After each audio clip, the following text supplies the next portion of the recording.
Hello, this is Jason from J&M Simulations, and here we are today with the Concorde from British Airways. I know many of you probably aren't like familiar with this livery. This is the old British Airways livery. In my opinion, it's just the best. But the main important idea about this is that we're in the Concorde, the discontinued supersonic flight, or bird, I should say, that is no longer in service due to an accident, but I'll explain that a little bit later. Just little specifications on this flight, on this bird actually. It can maximum speed if we go was a ground speed. I'll just do ground speed just in case you're not familiar with Mach. It's Mach 2.2, which in ground speed is 1,350 miles an hour, which is incredible actually for this plane. This means that you can get from London Heathrow, the airport that we're at right now, to JFK in less than 2.5 hours. This plane was introduced in 1976, which is amazing. If you look at it, you would think that this is the most modern thing in the world, but it's not actually. Let's go to our cockpit, and you'll see why it's not. Yes, it's all steam. Not a thing of GPS, not a lick of GPS. Pilots would have to actually use their brains to fly this. You know what? There was autopilot, but just not as we know it. Now what's going down right now is the glare shield, and these would act that just so like the pilot can see this. And this plane had to be incredibly aerodynamic, so that means a straight fuselage, and that inhibited the pilots from seeing from takeoff and landing. So to counter this, the engineers put this down so that the pilots would be able to see on the visual landing or approach. Now, funny thing about this glare shield is that when you're flying at Mach 2.2, of course temperatures are going to get incredibly hot because of the air friction at the speed that you were traveling, and so this glass and this whole body of fuselage, the wings and everything, was designed to withstand up to 100 degrees Celsius in flight, and that's incredibly high. That's not Fahrenheit, that's Celsius, which is a lot more than 2 times what we're used to here in America. Now the length of this plane is 202 feet, which is not the longest plane, but of course you have to sacrifice length for weight, which can be detrimental because you're trying to go incredibly fast. We're just going to increase a little bit of power and take off soon. And this flight is going to be a little short. It's going to be a short video just demonstrating this freeware model that I've got, and the link will be in the description if any of you are interested. Now this plane at today's value would be equivalent to 121 British pounds, or in American money $199.15 million, which is still less than a Boeing 747, and in my opinion it is better. I would rather spend 3 hours on a flight rather than the 7 it would take to cross the Atlantic. This is very revolutionary, this plane, actually, to this day, because actually from 2003, where this last flight was, the memorial flight, we went backwards technically. We went from going Mach 2.2 to only going Mach 0.85 in a 747. Just gonna do the checks. So as we can see, before we take off, I just want to go through the shifts with you. Shift 1, that brings up the display panel right here, where you can get a more in-depth view of it. Shift 2, the throttle quadrant and the radios communications. This is a dumbed down version of the engineer panel, which is back there. Overhead panel. Not a lot of these are clickable, but you know, you have the necessities that you would need. This would show us, once we put down our glare shield all the way, the position and like the speed of which our rotate is, a V1 and a V2.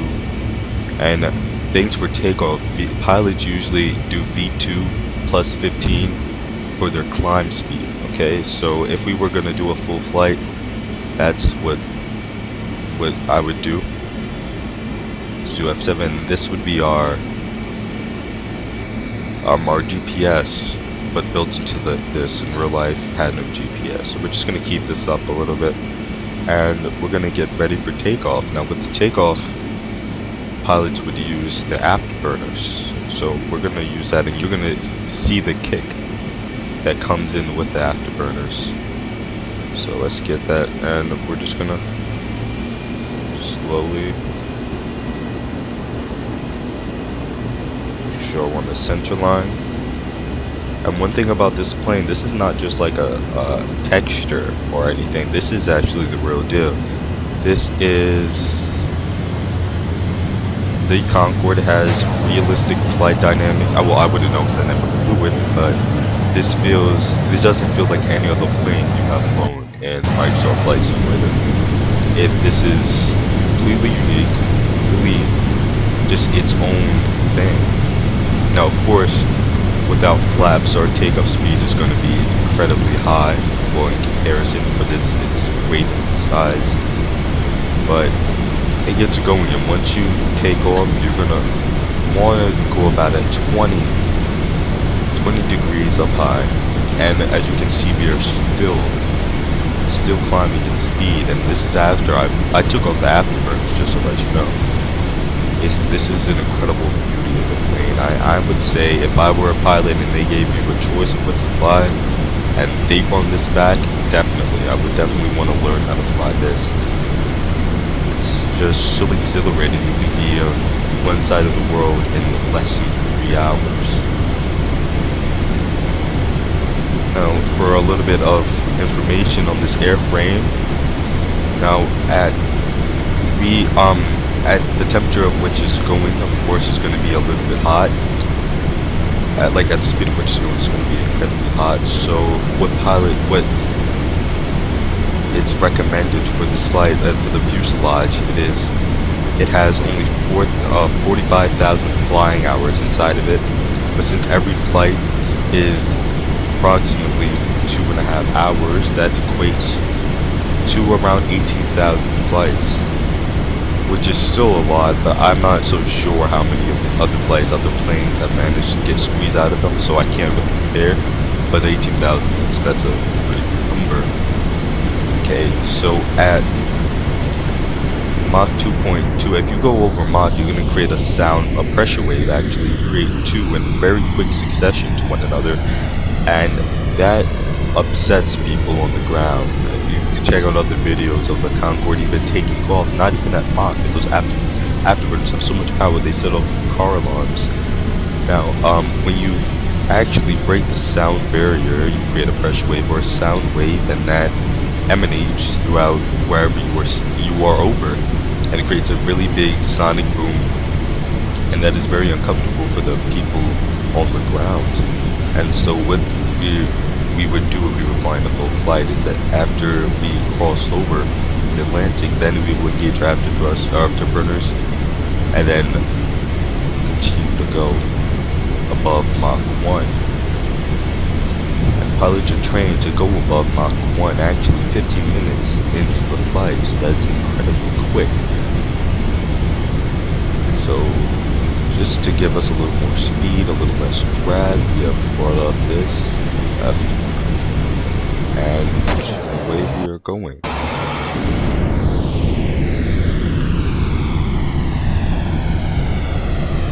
Now, about that crash, what happened was that it was a 737, and a piece of metal actually got dislodged on it off landing. Now, what happened with these huge actually intake engines upon the Concorde, when it was taking off, it picked up that metal. The metal went inside the engine, a piece of it hit the wheel hit another engine, and it blew up on takeoffs. Now, of course, other planes have had incredibly more worse, takeoffs and landings because of, you know, they've been around much longer and they have worse safety records. But considering that the fact that this plane, seeing what it can do, only had one incident and it wasn't even necessarily its fault, I think that there was no reason to cancel it. I just think that in the public eye, oh, something going this fast is just incredibly dangerous. So let's point the blame at not Boeing, because, you know, this is it's an incredible American company which outsources all of its products so that we can make a little bit of money. No, just let's us blame this so that, you know, Boeing looks like the hero and this is just an experimental piece of crap. But it's okay. I'm pretty sure. If I'm correct, I heard that they're still doing research on getting planes to go faster, or as fast as the Concorde did with the improved safety record. But there's no need for that, considering that they only had one crash. But yeah. Many of you may be wondering, how does something manage to go that fast? Mach 2.2, or 1,350 nautical miles per hour. That's incredible. Wouldn't it just destroy once it hits that speed? I was like this, and it's actually quite interesting how it doesn't, because when you are higher in the air, as this can obtain altitudes of up to 55,000 feet, this doesn't, when you're that high, the air pressure, air density is incredibly low. So it's like flying through, I hate to say it, but it's like nothing. Practically, it's just enough so that you can maintain lift and that you can maintain your airspeed, and it's incredible to actually, if this were not pressurized and you were that high, because boiling actually is just a lack of air pressure. So if you were to bring a cup of water up there at that altitude, it would start to boil. The same thing would happen to your blood if that were not the case. It would not pressurized correctly. But this is, thankfully, and so that allows it to go actually faster, as fast as it wants to, and consume less fuel. And that's why, without the afterburners, you can go so fast. This is the only aircraft, I might have said this before, this is the only aircraft that is capable.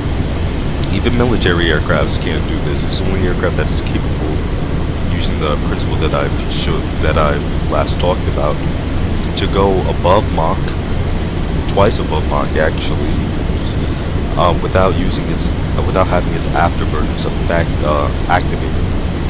That's pretty nice, because even the military can't sustain that. They can't get that up.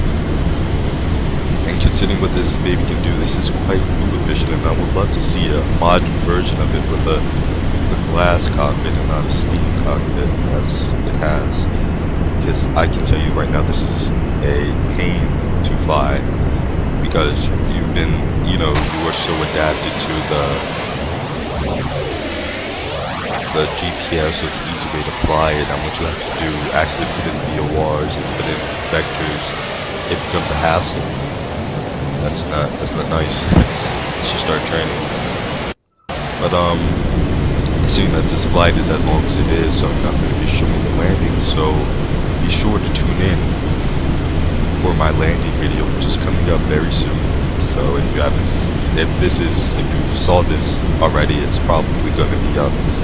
So check that out, and there are different, dynamics to landing this than any other aircraft, and that will be covered in the following video. This is Jason from J&M Simulations, and I hope you enjoyed the beauty that is the Concorde. Thank you.